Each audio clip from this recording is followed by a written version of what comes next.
everyone. Welcome to the LitRPG Audiobook Podcast.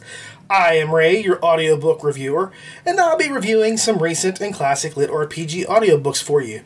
What I would like to do before we start is to apologize. This is going to be a short show.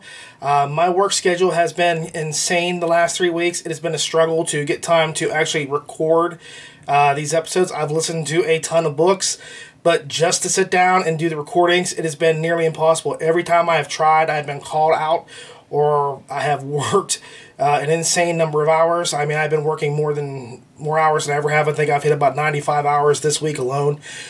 So I apologize for that. It will be short this evening, and I will wish you a Happy New Year ahead of time. So Happy New Year, everybody.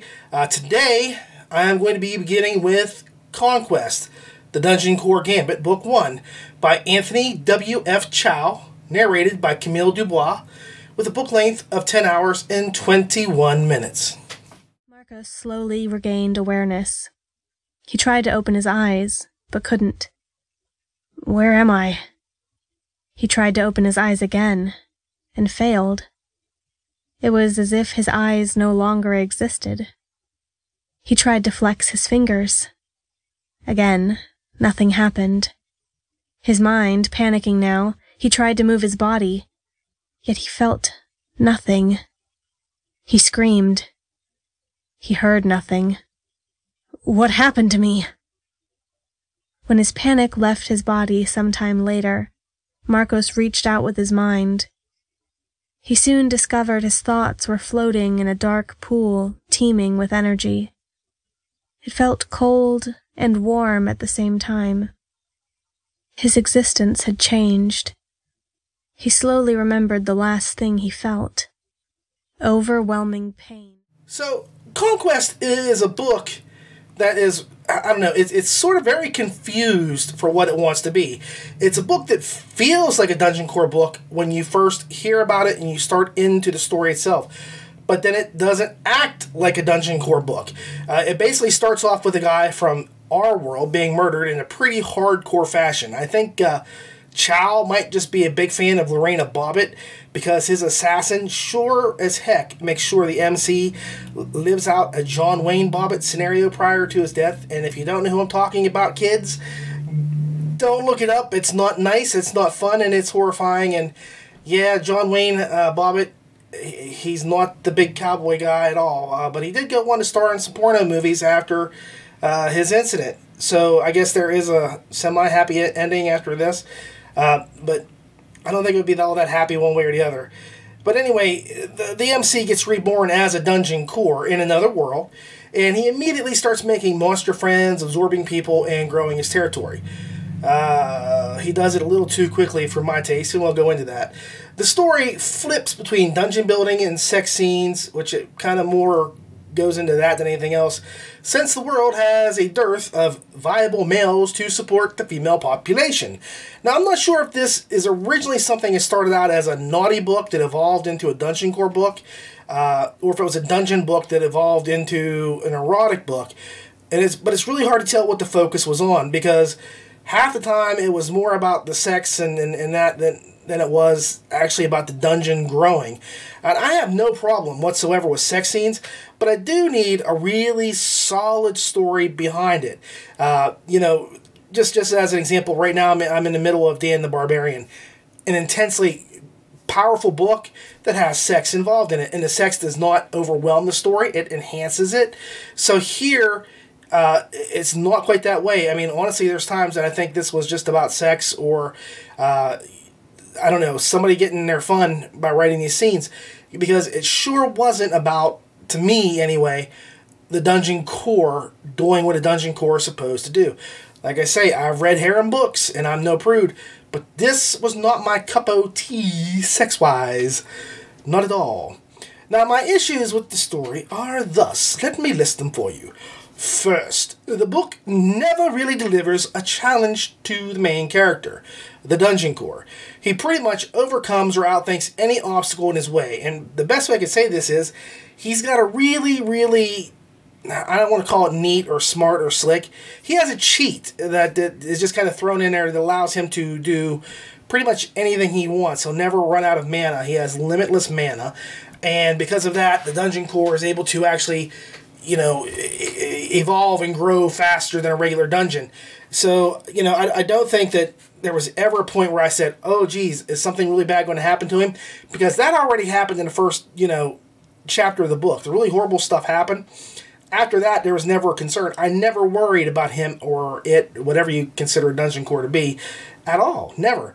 Secondly, the way the story explains the dungeon cores, they basically say that dungeon cores need to keep themselves hidden and secret. Keep it secret. Keep it safe. Gandalf, that was his little admonition to wee little Frodo, right, as he went off to check to see, because, Gandalf doubted, actually, that was a ring of power. He thought it was one of the lesser rings, and he thought Frodo was cool, keeping it in his little envelope in his cottage here. And when he found out what it was, he freaked out. Well, here, it's sort of like that, keep it secret, keep it safe, or you'll be destroyed. But pretty much every person or thing that the dungeon core encounters via his how do I term this? His vessels, because he absorbs people and then puts them out there. They're kind of like replicas of the person mentally and physically. And they operate as if they were that person, but it's still the core because they have a minor core inside. It gets a little complicated with the number of cores that get made. But everybody that meets the dungeon knows it's a dungeon. It's really weird. Like, the first thing that the dungeon's companion says is keep yourself secret or you're going to get whacked or people will take you and da-da-da. And then everybody he meets, well, I work for the dungeon core or I am the dungeon core, or it was weird. It was really, really strange that it would do that after that big admonition. So, I don't know. It was just bizarre how that worked out. Third, he expands his dungeon really fast. I mean, most dungeon core books take time building rooms and levels and adding monsters and traps and everything. Well, hell, the dungeon expands its territory and its range by leaps and bounds. Incredibly huge leaps and bounds. And I don't even want to say he added monsters because that's just not actually what he did. And it was just weird how fast that the dungeon core grew his dungeon. I mean, it was a huge dungeon by the end of the book. And I'm not talking like kilometers. I'm talking basically continental size dungeon at that point. And I might be exaggerating a little bit, but not really so much. I mean, it was a huge dungeon by the end of the book.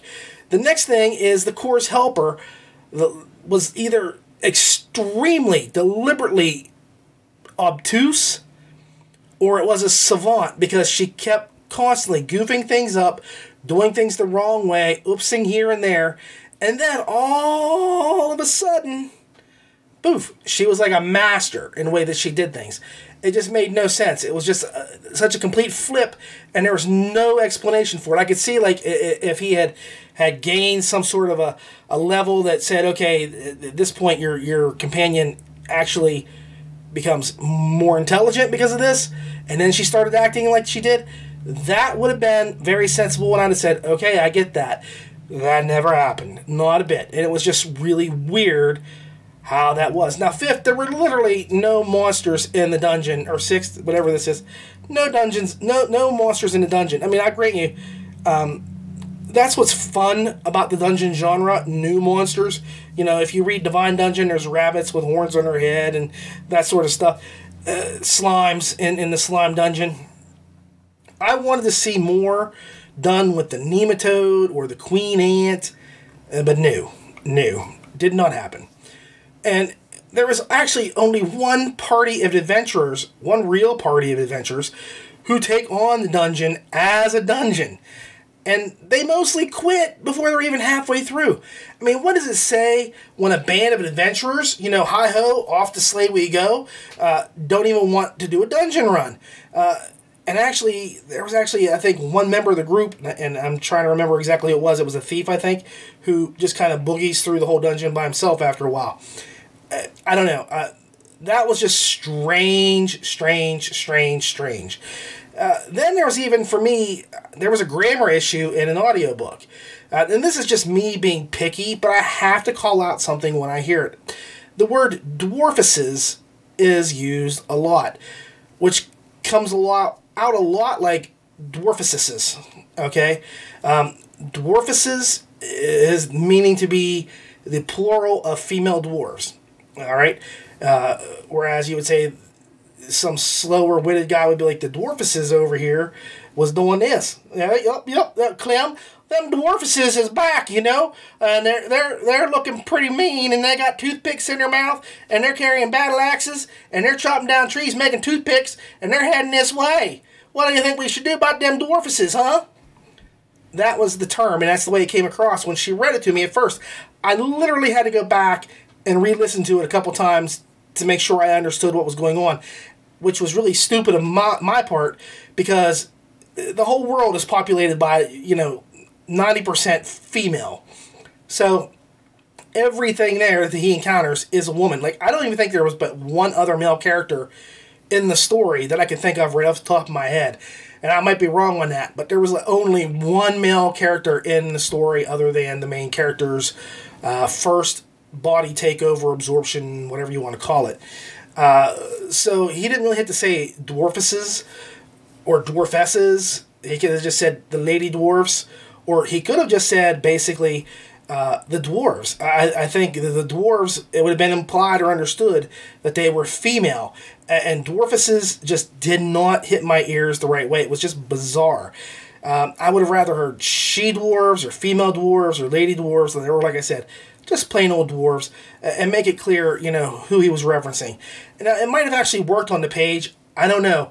But spoken aloud, it was mildly silly, and it just did not work. It bothered me to an extent that I was not actually very happy with it. Now, speaking of out loud, let me just tell you, Dubois is clear and clean, but almost very robotic in her speaking. She had a very boring delivery style. I found her to be intently hard to listen to. She also has some mispronunciations. I'm not talking about the dwarfices, okay?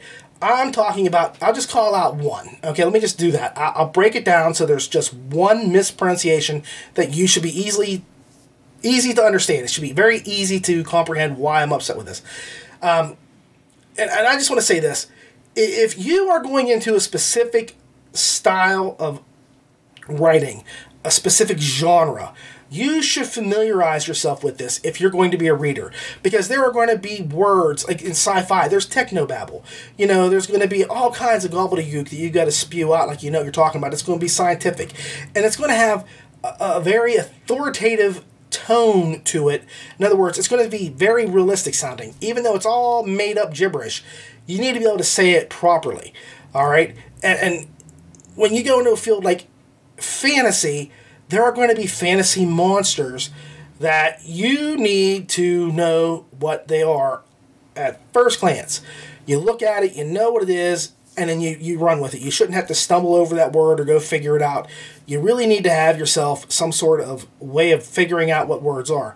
And she just does not do that here.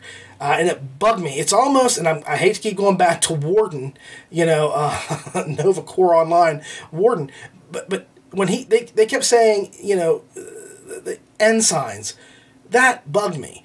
And stuff like that drives me crazy because I'm a listener. And it's just like if you were reading this book and there was misspellings and grammatical errors and all that sort of stuff, it's going to just jolt you out of the story as a reader.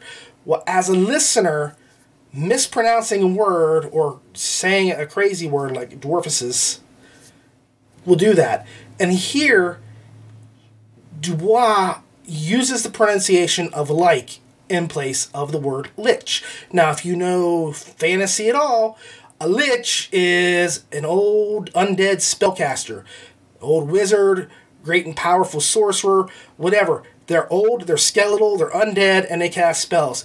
And they're called a lich, not a like. This was very irritating, and coupled with her style, every little error that she made stood out like the Eiffel Tower on Liberty Island. It doesn't belong, and it just made me nuts. Now, I've said it before, and I'll say it again. Narration is a key to keeping your story interesting on Audible. Choosing a bad narrator is like shooting yourself in the foot. Yep, You might hobble along, but you're not going to win any races. And she crushed this story with her monotone, flat reading. She is not, by far, the worst I have ever heard. But man, she just is maybe at the tail end of the middle of the pack. I mean, like I said, she's crisp, she's clean, she is clear, easy to understand, but she has no life in her story whatsoever. None. I mean, she's middle of the pack. I can't even say that unless you're talking like a pack of cigarettes, okay? That's as far as I would go with it. No, she just barely makes that cut. I really struggled with this. I tried to figure out if it was a LitRPG book that wanted to be a Dungeon Core book, or a Dungeon Core book that had lost its way, or an erotic book that wanted to be... I mean, I really didn't know what it was supposed to be. There was just so many things that bounced up in the air. It was like Chow was juggling this, that, and the other thing, and he thought he could put it all in there. And it's nothing against Chow. Either you mesh your harem stuff really well. Again, I'll just go with what I'm reading right now. Dan the Barbarian. Excellent use of and I use the word harem lightly here because there's so far where I'm at, there's only been 2 women having sex. But I know it's going to grow. It's a harem book. The only thing that you can do is figure out where the pieces fit together, how to put them in there right, and line them up so they all work. And this just did not work. I mean, it was like, I'm going to put this in, I'm going to put this in, I'm going to put this in, I'm going to put this in, and instead of making this great, delicious stone soup, it just made this big mud pie. It was really weird the way things worked because I lost interest in the Dungeon Core. I lost interest in the sex scenes. There was too much going on and nothing was a focus that was properly there. There should have been more of a focus. It really should have. And there was no real attempt at leveling or standard fare like stats and, just abounding. It was what it was, but it lacked certain elements that it needed so badly. And I don't want to, beat this down into the ground, but as a Dungeon Core book, this was not it. I mean, if you're looking for Dungeon Core, don't do this because it was very undungeony in every way you could have possibly been. And I try to say, man, you did something new and different, and I like new and different. New and different is really exciting to me, especially when you take a genre and you flip it around and do something new. But here, flipping it around and then saying, well, we're not going to do this, this, and this, and we're just going to make all this happen, it did not make it exciting. It made it unsurprising and very run-of-the-mill. And that's where I'm going to say I'm going to give this 6.5 stars. Again, it has a story, so I'm going to give it that. It does have a beginning, a middle, and end that you could say it could keep your attention to it if you wanted it to. Some people, I know like myself, if I hadn't had to do this and do this show for you, I would have stopped the book. But I don't quit books, but I would have wanted to stop it. So, for me, it's not my style. It's not my cup of tea, as I say. But here, it just was a 6.5 star. And that's the nicest I can do this without getting even more belligerent with it, because it was not a dungeon book. It was more of something else. All right. Next up is Steam. Whistle. What? Whistle. There we go. Alley. What are you doing back here, punk? Steam Whistle Alley. An adventure in augmented reality by Joshua Mason. Narrated by Cena Breyer. With a book length of 11 hours and 47 minutes. I boarded the airship and looked around the interior. Just like the exterior, the dark woodwork was carved in reliefs of planets, stars, and galaxies. The seats, which had been vinyl in an uncomfortable shade of green last time I was on the bus, were now maroon plush cushions with elegantly crafted backrests and armrests. The conductor at the front of the cabin sported a striped suit jacket and pants, wire-rimmed glasses, and an impeccably kept white beard which tapered to a point halfway down his chest. "Doors are closing," he boomed over the loudspeakers. "Time waits for no one. Next stop, the Grand Stadiums." There were 5 other passengers in the cabin. 4 of which were the washed-out NPNCs. In the back left seat, however, sat a boy of perhaps 17, with gold-colored goggles perched atop a mass of curly red hair. His freckled face smiled as he saw me, and he waved me over. So I think that fans of steampunk should enjoy this book, but so will people who are not steampunk fans.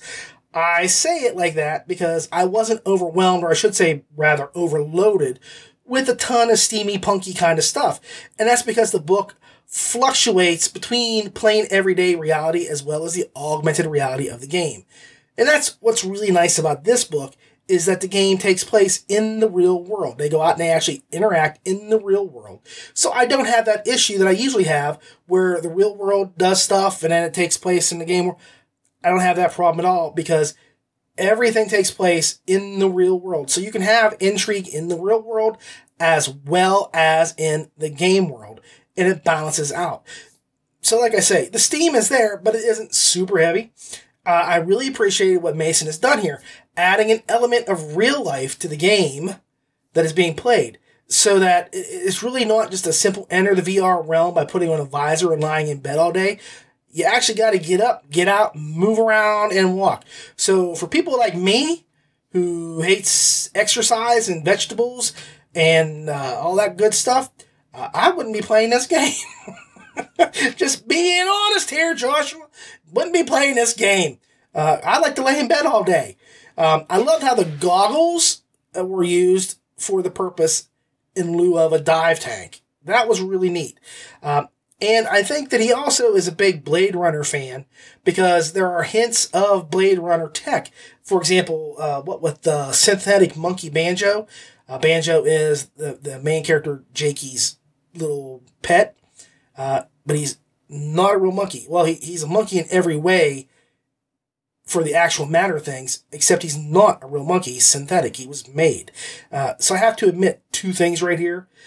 First, I'm a little bit leery of monkeys, and especially monkeys named Bingo, which is really close to Banjo, Jake's monkey, after watching Space Ghost Coast to Coast years ago. I will never forget Brack's admonition. Never trust a monkey! Never! And I've never forgotten that. And I don't trust monkeys. They come up and they bum cigarettes, and then they snatch your wallet and they run away. You think they're all cute as they're dancing around grabbing peanuts and stuff? No, you'll lose a watch or a necklace or something. So you gotta watch monkeys. Never trust them. Anyway, I get digressing, and I apologize. Our intrepid hero, Jakey, gets partnered with the gal of his dreams, which just happens to be the girl that works at the coffee shop that he's been planning on asking out for a while. And when he goes to do it, she's disappeared, and that's because she's ended up being recruited by the same people that have recruited him, which was nice for him, I guess. But he's like one of the top players in the world, and she was a coffee shop girl. I don't know where her qualifications came in other than that she was maybe hot and the guy liked her. Anyway, he also makes some friends along the way besides his girl. Now, this was one of the things that I didn't like about the gameplay. The game creators choose your partner for you. And I don't care what algorithm you use. I don't want my gaming partner chosen by Tinder. I mean, I don't even know which way you swipe when you do that. But I know which way I wipe. But swiping, I don't know the direction of. So, here it doesn't make sense to me, one way or the other, why they pick somebody other than it was a kind of a plot device to put him and his girlfriend, wannabe girlfriend anyway, together as a surprise. And if I'm spoiling things, I'm sorry, but I mean, it's not that big of a shock as you go through the book. It's really not that big a surprise. Anyway, see, my problem is I hate joining teams. I really do. Whenever I played any kind of game, I basically play them by myself. Whether it was WoW or, Dark Age of Camelot or EverQuest, I always played alone. And getting to level 60 in WoW by myself really sucked. Really sucked. I just wish they made the gameplay where, you could actually go out and play either by yourself, or if you wanted to join a team, you could do it that way. I'm more of an individualist, and I'm not a group person. I just don't do well in teams. And so for me, that they had to pick a partner and add one to me, I'd have already been out of there. I'd have been done. Again, that just took me, too far into something I don't like to do. But that's my pet peeve, and that's my problem. It's not an issue with the book. That's the way it was done, and no one else really kind of complained about it so much. One thing that actually bothered me a little bit, I have to say, was the amount of time that it took to actually get into the game. Again, I think it was about 30% of the book before you get into Steam Whistle Alley. And I know if it wasn't 30%, it was dang close to 30% of the book before we get into it. And I know that they finally got into it because everybody started shouting, "Welcome to Steam Whistle Alley," like 6 times before they got actually going into the game, so to speak. So, that's just one of those things that drives me crazy. If you're going to write a book about a game, get your people, your readers, your listeners into the game as soon as possible. And I understand you've got world building and you need to, set things up and get people to know your characters. That's all well and good. But you need to do that within like the first 15% of the book, in my opinion, as a listener, because otherwise I really start just drifting away, wondering when the hell we're going to get to the game. And I'm not talking about like, we played this game first, and then when we stopped playing this game, we got into the new game. Because I don't care about the old game. The old game has no relevance on the new game at all. I want to see what's going to be done in Steam Whistle Alley as opposed to, in WoW. And I'm not saying he did that here, but I'm just saying, in general, get your readers or listeners into that book as fast as possible. It was a good while. We needed to get there quicker. Now, truth be told, Sina Breyer's narration really had to grow on me. There was just something really annoying about it at first, and I don't know why. It was like there was a nasally tone to everything that she did. It's just very hard for me to describe. Breyer did really well with the narration itself, and it was really pretty clean and easy to understand. She did different voices to varying effect, and the pacing was excellent. But it took me almost two-thirds of the book before I could listen and not be driven crazy by whatever her voice was doing to my ears. And that's weird for me to say that, because either I really like a person's voice or I don't.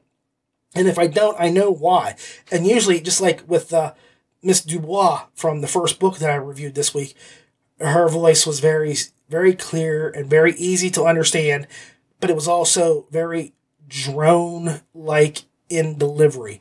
There was no life, no love, nothing behind it, no emotion whatsoever. And it was just one thing after another, boom, boom, boom, boom, boom, boom, boom. That's how it sounded to me. Here, this was not the case. I thought that, Sina really gave the characters life and emotion and paced things well. But it took me a long time before I got into her style. And I know exactly what it was. I was working. I got called out. I had to go change my clothes. Turned it off for 5 minutes while I went and got my stuff and was ready to leave. And when I turned it on, it didn't bother me anymore. But I was really close to the end of the book, and I thought, wow, what happened? What was the difference? And I don't know. But it did take me a little while to settle into her voice before I could listen. And like I say, she did great. But it had nothing to do with her style or ability that was problematic. It just wasn't musical to my ears. But I acclimated, and then I didn't notice it anymore. So anyway, here's the rundown. Here's the rundown on the book itself. Jacob gets a chance to alpha test a new game that takes place in augmented reality. That is, it takes place in the actual world, which means you're required to get off your fat butt and actually walk, explore, or fight outside with people.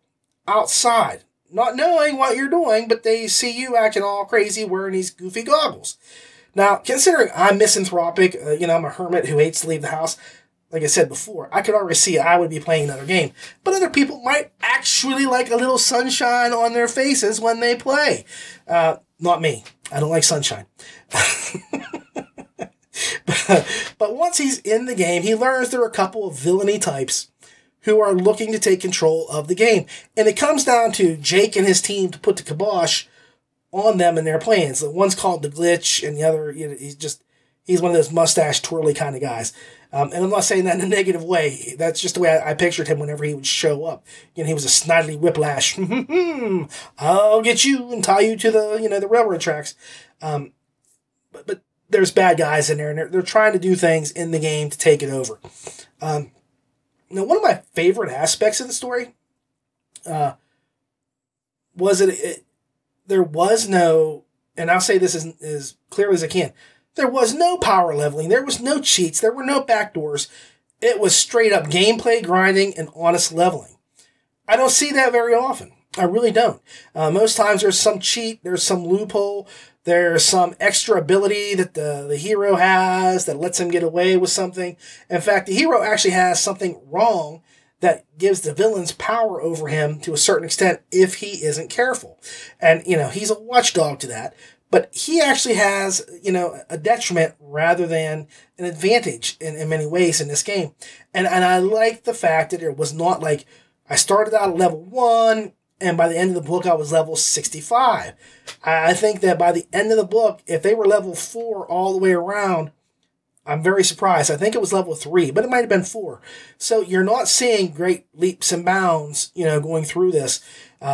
Play-wise, for the characters. They played the game, and they advanced just like a regular newbie would do. They had to go out and grind, and they had to fight, and they got killed by simple mobs. And it was nice to see that. I really, really enjoyed that. Now, my only issue that I really took umbrage with in the book was the way the story ended. And it's a cliffhanger. I don't mind those, but the way it ended had some actual implications that I can't go into without giving away spoilers. But the implications weren't great for the characters. There was either this happened because somebody did something wrong, or the bad guys did something to do something. So there's a lot of implications that I can't go in without giving away spoilers, and I'm sorry for that. But it still bothered me the way that ended, and I just was not happy with it. Either way, the book was fun, and I actually liked Banjo, even though I'd never trust him. And he was, more importantly, not annoying. He was one of the very few animal sidekick or sidekick characters in general that did not annoy me to hell. I know, like, for example, the one book I talked about, the Toad, the little frog guy that kept running around and was just doing stuff. I just wanted to squash the Toad or the frog or whatever it was. Just wanted to squish him. I hoped he died. I just prayed he would get killed. And it didn't happen. And I was very sad about that he survived. Here, Banjo was pretty neat and pretty cool, and I enjoyed him. So the book, excuse me, the book has a couple of things going for it. It's got cool characters, cool sidekicks, cool concepts. It's got a good story to it, and I know I probably complain more about this than what I should have, but like I said, I call out what I think is wrong first, and then I'm going to tell you, like, the story was really good. It was fun. I thought it was pretty creative, the way it was handled. And like I say, I enjoyed the book from start to finish. I just wish we had gotten into the book the game a little bit quicker than what we did. But overall, the final score is a solid 8 stars. I actually forgave the issues I had with the narration, since I could find no flaws other than one part was repeated in the book. And that came when they were watching the gears within gears turning. And they were getting up to like the hillside or something like that. And that same sentence is repeated twice. Other than that, everything else was spotless. And, Cena Breyer did a really good job. It just took me time to get used to her. So maybe next time I'll be able to handle her style a little differently. I really look forward to the next book. But it is a solid 8 stars. And I don't want you to think my complaining through this gives it a negative connotation whatsoever. I liked the book a lot. I enjoyed it, but I had to get all that junk out of the way. All right, so finally for today, and I apologize again for the short length of this show, the next book I want to do is Lost City, an epic lit RPG adventure by C.M. Carney, narrated by the amazing Armin Taylor, and a book length of 17 hours and 57 minutes. Griff stumbled back in shock. Something that wasn't the Balgroth had spoken to him, and it was none too pleased. The Balgroth smiled a wicked grin at Griff and charged. Panic took hold of Griff, and he thrust his hand out, mana filling his bracers. Behind the rumbling Mack truck of the Balgroth, his spear came to life and zipped to his hand. He stumbled to his feet just in time to raise the spear in a lame defensive posture. The Balgroth's fist came crashing down upon Griff's upraised spear, and he barely kept his grip as it crushed him to his knees. It pushed down with much greater power than it had previously, and Griff knew his strength would soon fail him. And that's when help arrived. So I see no sophomore slump here. This book pretty much accelerates beyond the first book, which was excellent, by the way, and it only enhances the undercurrents of the first book. I was really surprised to see the role that the Arboleth are beginning to play in the series. I mean, it was a great villain in the first book. It was a great one-shot kill. Go back, and I'm sorry if you haven't read the first one, I'm probably giving away a little bit of a spoiler, but the Arboleth, that he tackles, it just seemed to me like it was just every other run-of-the-mill monster that you would encounter in the dungeon crawl, like that first book actually was. However, the Arboleth are really beginning to take form as the real villains that they actually are. They are, to all you Star Trek fans out there, very akin to the Borg. They come in, they take over your minds, and they control you in every way, shape, or form. So these are nasties from the other side of the universe who plan on enslaving every sapient being in the realms. Very Borg-like. And I really like them a lot. I'm a big D&D fan. I got into role-playing games way back when I was in school. My brother was in middle school when he ended up finding a D&D book on the ground, and we took that thing and dissected it for 2 weeks. And I said, without any rule book, without anything, we're going to play this game. I have it down. I know this thing cold. And we played it, and it was probably the best Dungeons & Dragons game we have ever played. Bar none. It was the most fun, the most adventurous. It was the Lost City. It was a blast. And so this takes me back to that time in my life. This brings me back and reminds me of that moment, in my youth. My gosh, so many years ago, that this Dungeons and Dragons stuff came into being into my world. And I really thank, Chris Carney for that, because this is an amazing book. And I love the Arboleth. They're excellent villains, and their little spawn are one of my favorite D&D character monsters ever. But anyway, I'm digressing again. Griff, our hero, who has the God's Head, finds himself in the Elven homeland and is given a quest to stop the seal of the Dwarven King from being used. And of course, it is then promptly stolen from him. And he and his party, Tifla and Zeg, and, they all got to go out and stop this from taking place. So they have to chase after the thief in order to stop an ancient force of indescribable power. And if I say that like that, you need to think of like Hellboy's Golden Army. So along the way, we're treated to some intense battles with ancient terrors, hints that chaos is also threatening the realm. And I don't mean like people are going crazy, doing crazy stuff. I mean like the personification of chaos is doing some horrible things. So there's that new threat that's come up. And there's also some tragedy that actually befalls the group. A tragedy that is very poignant and sad and completely unexpected. All I can say is Chris Carney, please do not undo what you have done. Stuff like this is necessary. It really is. And it shows that the stakes that are actually being played for are real. And that not everyone should get away unscathed or even alive. That's one of my favorite parts to a book, is when a major character, someone who's really integral to the party, they get ganked, because you never see that. If you want to see like really how to do that, look at Dragonlance. They kill Flint, and they kill, I don't want to spoil it for anybody. They kill a lot of characters off. Not everybody that starts off in the adventure party makes it to the end of the third book in the series. Not everybody does.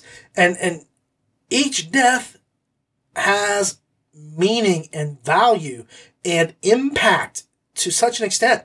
I mean, I can remember when they died, I was physically overwhelmed. And here, again, I'm being taken back to my Dungeons & Dragons roots, or at least my TSR because now I'm talking about Dragonlance. So you can see, you know, Carney has a nice span. He knocks it out of the park, and I was so glad to see that he killed somebody in the party. Is that a spoiler? You don't know who it is. It could be somebody new, because there are new people. Yes, new people. Anyway, some of my favorite parts come from Zeg, the demonic imp. Zeg, who may not be quite as impish as he seems. The way things look, Zeg might be a lot more powerful than first expected. I did like the riff in which, you know, fire made Zeg bigger. And I don't want to give anything away, but his relationship with the other demon in the party, Avernarius, also is not what you expect. And this is where I say Carney keeps pulling out stuff all the time and throwing it at you in ways that you don't expect. And you've really, honestly, got to pay attention to things that happen in his stories, because he gives away a lot of stuff if you look and you listen, because there are clues about who is doing what, why they're doing it, how they're doing it. And if you pay attention, you might catch on. You just might catch on. I actually had got it just probably about a half an hour to an hour before the whole thing came into being, when it was all revealed. I had a really deep suspicion as to what was happening and who was responsible. And at least I sussed it out before, you know, it came free, you know, in the book, so to speak. So that was nice. We also, in this book, get to meet the world's, or I should say the realm's, most deadly Muppet, Erat, which means wrong, who is a simple but powerful creature who defends the Dwarven city. My biggest issue comes with the super powerful army remember that golden army I talked about from Hellboy? If you remember Hellboy and you ever saw it, you know, they got destroyed and they were just like, boop, boop, boop, and they were fine and they go back to smashing stuff. Well, these guys were supposed to be like this super destructive army that's been hidden away for 6,000 years. And my biggest beef is when they finally get into battle, they don't seem to be any more powerful than any other race in spite of their mind-numbing capabilities. So either they were overhyped or underwritten, and I don't know which it was, but I'm really not complaining. That was the story, and that's where he took it. So, you know, I just expected more of a show of force from them. Armin Taylor tells a tumultuous tale, and I must admit that I'm always impressed by him. I hate to say, but, you know, he is like this amazing book that you put on a shelf, and you only remember how good it is after you rediscovering it when you're looking for something else. It's just sitting here, and you're like, holy crap, I haven't read this book in years, and this was so great. I love this book. And you take it down, and you're like, why did I forget this book?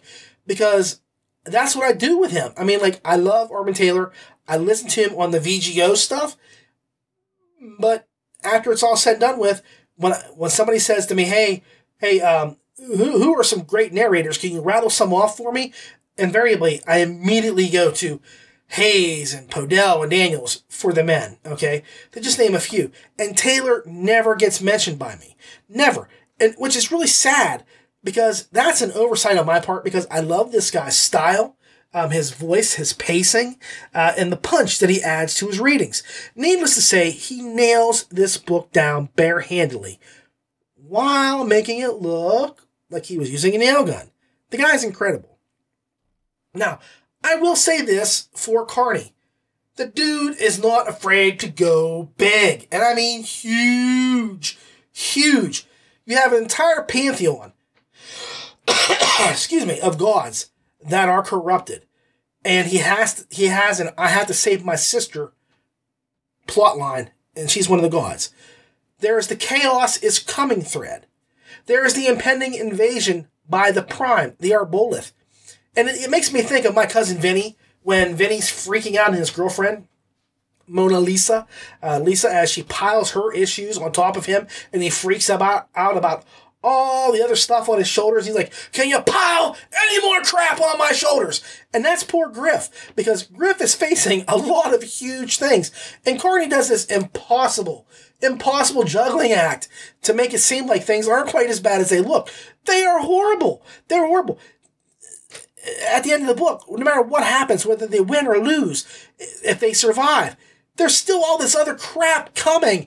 It's just this big wave. And I know the next book will add more to what's coming. It's going to add more. And the characters are going to get overwhelmed. And it's brilliant because he keeps saying, go big or go home. And he is nowhere near his house. Nowhere.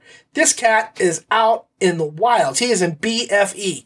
Home is over here. He is on the other side of the world. He has gone big. He has gone far. He has gone exciting. And that's what I like.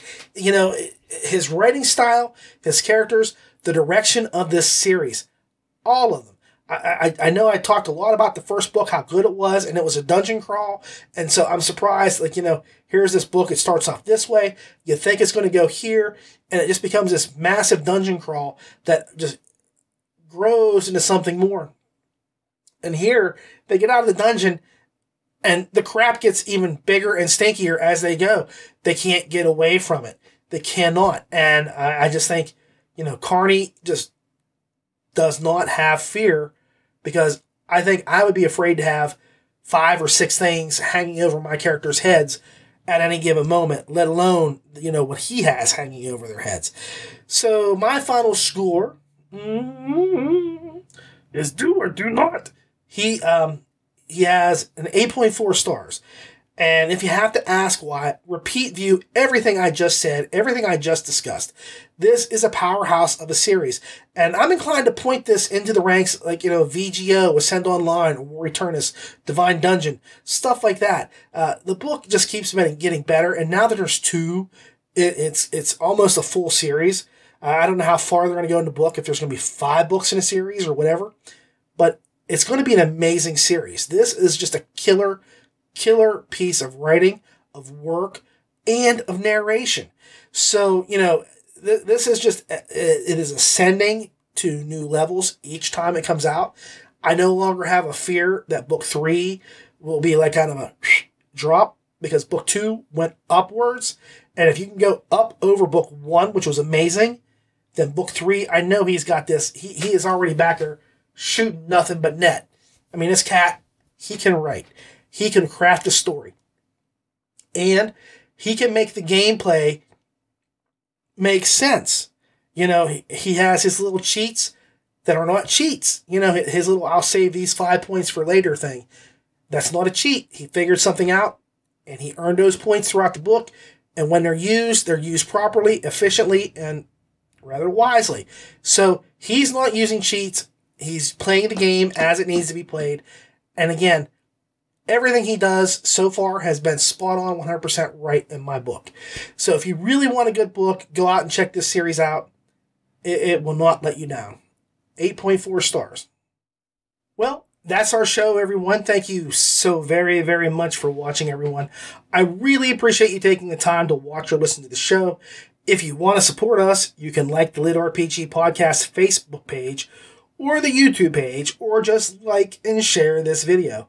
I sincerely hope you've enjoyed the show. I really, really hope you've had a wonderful year. I do ask you, please leave your comments or suggestions in the comments below, down there. You can see that down there, Gilbert. And feel free to tell me whatever you like. I enjoy the feedback. You can follow us always on Facebook, Twitter, YouTube, iTunes, Google Play, and Stitcher.